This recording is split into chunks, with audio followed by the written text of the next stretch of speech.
When we had this whole news this morning that he was no more, we really got shocked, and this was a national shock anyway for all of us.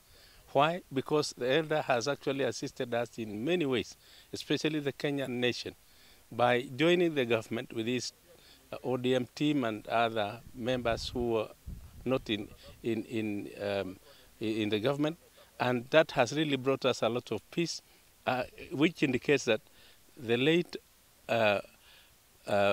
Prime Minister Raila Amolo Odinga really loved peace, and he's the father of peace. He's an icon of peace.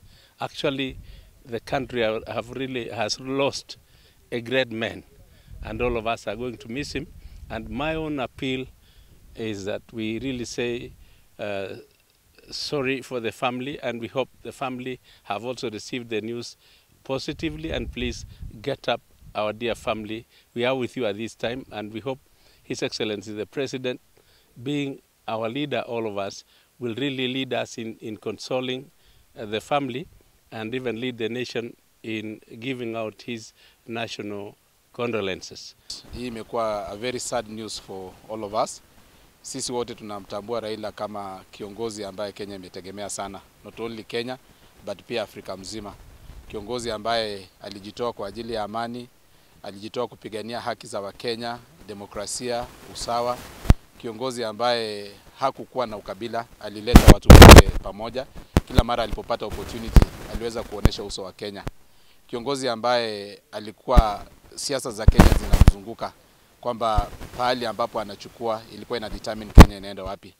Kifo chake kimekuja na huzuni, na pia tunajua inaashiria kipindi kingine cha Kenya. I think like we are now moving to another phase of Kenya, another space in Kenya.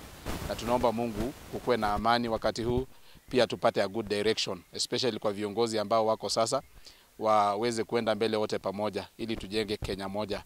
Tunaomba faraja kwa sisi sote, pia kwa jamii yake. Mungu atubariki. Ni pigo ambalo tumelipokea kwa huzuni kubwa, na tunajua pengo ambayo amewacha itakuwa ni vigumu sana kuliliziba, lakini tunaomba Mwenyezi Mungu atupe subra, atupe wisdom ya kuweza kupokea huzuni hii kwa njia ambayo itaweza kuisaidia nchi hii kwa utulivu na amani.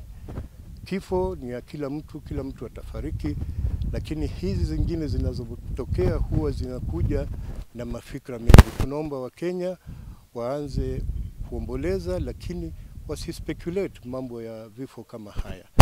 Kama kanisa tunasema pole sana kwa Mama Eda na nchi yetu nzima na Afrika nzima. Tunasema pole kwa familia, na tunasema pole kwa kila mmoja wetu.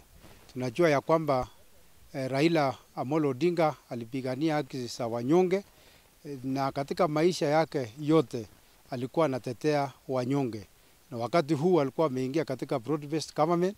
Tunajua ya kwamba mchango yake ilikuwa nchi yetu iende mbele. So tunasema pole sana.